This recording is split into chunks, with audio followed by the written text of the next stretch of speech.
Pasensya mo susunod ka na! Nagbabayad ng utang! Nagpapalas ito! Tapos pinag-bulisoy mo kami lahat dito! Kami mga kaibigan mo!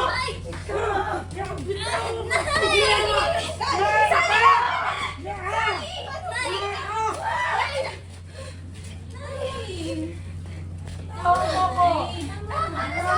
Nagkakasakitan na kayo? Ano ka ba? Grabe!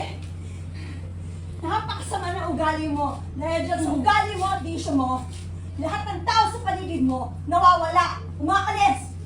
Kaya yung asawa mo nawala ng dahil sa'yo. Napakasama ng ugali mo. Sa susunod ha, yung anak mo naman ang mawawala sa'yo. Anong sabi mo? Ay!